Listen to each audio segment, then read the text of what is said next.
International ഡെസ്കിൽ നിന്നും അശ്വജിത് തുടരുന്നുണ്ട്. അശ്വജിത്, ആയത്തുള്ള അലി ഖമേനിയുടെ ഫയൽ ദൃശ്യങ്ങളാണ് നമ്മൾ പ്രേക്ഷകരുമായി പങ്കുവച്ചുകൊണ്ട് ഇരിക്കുന്നത്.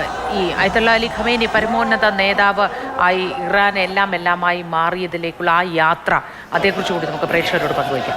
മോദി, തീർച്ചയായും ഒരു 3 പതിറ്റാണ്ട് കാലഘട്ടം ഇറാനെ കൈവെള്ളയിൽ കൊണ്ടു നടന്ന നേതാവ് എന്ന് വേണമെങ്കിൽ ആയത്തുള്ള അലി ഖമേനിയെ വിശേഷിപ്പിക്കാം. ഏതാണ്ട് ഈ ഇസ്ലാമിക റവല്യൂഷൻ ഇറാനിൽ ഉണ്ടായതിന് തൊട്ട് പിന്നാലെ റുഹല്ല ഖമേനിയുടെ, അദ്ദേഹത്തിന്റെ മുൻഗാമിയായ റുഹല്ല ഖമേനിയുടെ പിൻഗാമിയായി രണ്ടാമത്തെ നേതാവായി അദ്ദേഹം വളരെയധികം സർക്കാർ തലത്തിലൊക്കെ പ്രവർത്തിക്കുകയും പിന്നീട് 89-ലാണ് അദ്ദേഹം ഈ ഇറാന്റെ ഭരണ നേതൃത്വത്തിലേക്ക് വരുന്നത്.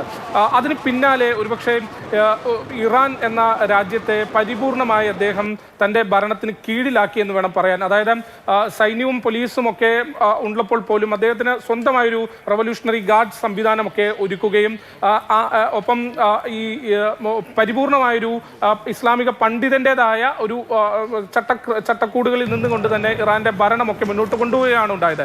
മറ്റൊരു കാര്യം എടുത്തു പറയേണ്ടത്, തുടക്കം മുതൽ തന്നെ ആയത്തുള്ള അലി ഖമേനി അമേരിക്കയുടെയും ഇസ്രായേലിൻ്റെയും വിരുദ്ധമായൊരു നിലപാടാണ് തൻ്റെ ഓരോരോ കാര്യങ്ങളിലും ഇറാനുമായി ബന്ധപ്പെട്ട് സ്വീകരിച്ചിരുന്നത്. അത് അദ്ദേഹത്തിന് വലിയ തോതിൽ തന്നെ അമേരിക്കയുടെ ഒരു എതിർപ്പ് കാലാകാലങ്ങളായി ഈ കഴിഞ്ഞ 3 പതിറ്റാണ്ടോളം കാലമായി തന്നെ ഉണ്ടാക്കിയിട്ടുമുണ്ടായിരുന്നു. അതിലേറ്റവും പ്രധാനം, ഇദ്ദേഹം ആയത്തുള്ള അലി ഖമേനി ഇറാനിൽ നടപ്പാക്കിയ അണവോർജ പദ്ധതികൾ, അണവോർജ യുറേനിയം സമ്പുഷ്ടീകരണ പദ്ധതികൾ, ഇതൊക്കെയായി കാര്യമായി തന്നെ മുന്നോട്ട് പോകുന്നതിൽ വലിയൊരു റോളാണ് ഇറാന്റെ ആണവോർജ ചരിത്രത്തിലൊക്കെ, യുറേനിയം സമ്പുഷ്ടീകരണ ചരിത്രത്തിലൊക്കെ ആയത്തുള്ള അലി ഖമേനി വഹിച്ചിട്ടുള്ളത്. അതിലൊക്കെ ശക്തമായ നിലപാടുകൾ സ്വീകരിക്കുകയും യുറേനിയം സമ്പുഷ്ടീകരണവുമായി തങ്ങൾ എന്തു വന്നാലും മുന്നോട്ട് പോകുമെന്നുള്ള നിലപാട് സ്വീകരിക്കുകയും അതിന് ആവശ്യമായ സാങ്കേതിക സംവിധാനങ്ങളും ശാസ്ത്രജ്ഞരുടെ ഒരു പിൻബലവും ഒക്കെ ഒരുക്കുന്നതിൽ ഒരു മുൻകൈ എടുത്തതും ആയത്തുള്ള അലി ഖമേനിയായിരുന്നു. എന്നാൽ കഴിഞ്ഞ കുറച്ചു കാലമായി ആഭ്യന്തര കലഹം, ഒരുപക്ഷെ ആഭ്യന്തരമായി തന്നെ ജനങ്ങൾ ആയത്തുള്ള അലി ഖമേനിക്കെതിരെ തിരിയുന്നതാണ് കണ്ടത്. പ്രത്യേകിച്ച്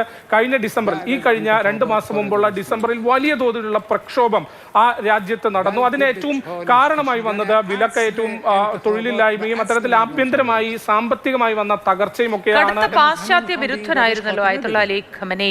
അതുകൊണ്ട് തന്നെ ഇസ്രയേലിന്റെയും അമേരിക്കയുടെയും മരണം എല്ലാ കാലവും കാംക്ഷിച്ചിരുന്ന ഒരാളാണ്.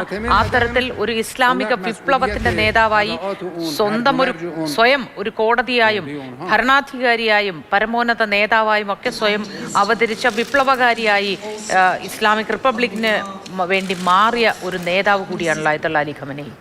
മോദി, തീർച്ചയായും ഒരുപക്ഷെ കഴിഞ്ഞൊരു 2 പതിറ്റാണ്ടിലേറെ കാലം ആയത്തുള്ള അലി ഖമേനിയുടെ ഒരു പരിപൂർണമായ നിയന്ത്രണത്തിലും ഒരുപക്ഷെ കാര്യമായ എതിർസ്വരങ്ങൾ ഇല്ലാതെയും മുന്നോട്ട് പോയി എന്നുണ്ടെങ്കിൽ കഴിഞ്ഞ ഒരു 5 അല്ലെങ്കിൽ കഴിഞ്ഞൊരു പതിറ്റാണ്ട് കാലം, ഏതാണ്ട് ഒരു 4-5 കൊല്ലമൊക്കെയായി വലിയ തോതിലുള്ള പ്രക്ഷോഭങ്ങൾ പലയിടത്തായി പൊട്ടിപ്പുറപ്പെടുന്നതാണ് പിന്നീട് ലോകം കണ്ടത്. അതിൽ ഏറ്റവും എക്സ്ട്രീമായി അല്ലെങ്കിൽ ഏറ്റവും വലിയൊരു പ്രതിഷേധം കണ്ടത് കഴിഞ്ഞ ഡിസംബറിലാണ്. അവിടെ നിരവധി പേർ, ആയിരക്കണക്കിന് മനുഷ്യരാണ് ആ പ്രക്ഷോഭങ്ങൾക്ക് പിന്നാലെ കൊല്ലപ്പെട്ടത്.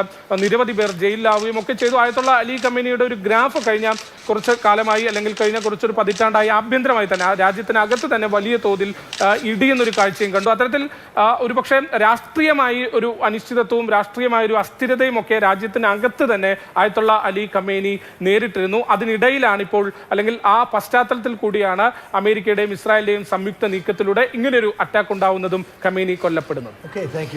തീർച്ചയായും പരമോന്നത നേതാവായി മാറിയ ആയത്തുള്ള അലി ഖമേനിയുടെ മരണത്തോടുകൂടി ഇനി എങ്ങനെയാണ് ഇറാൻ മറ്റു രാജ്യങ്ങളെ ആക്രമിക്കുക, അല്ലെങ്കിൽ മറ്റു രാജ്യങ്ങളിലെ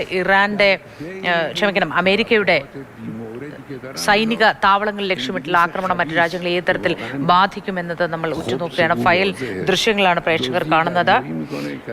അവസാന വിപ്ലവകാരി എന്നാണ് ആയത്തുള്ള അലി ഖമേനിയെ ആ രാജ്യത്തുള്ളവർ തന്നെ സംബോധന ചെയ്യുന്നത്. 3 പതിറ്റാണ്ടിലേറെയാണ് ഇറാനെ സ്വന്തം കൈവെള്ളയിൽ ഈ മനുഷ്യൻ കൊണ്ടു നടന്നത്.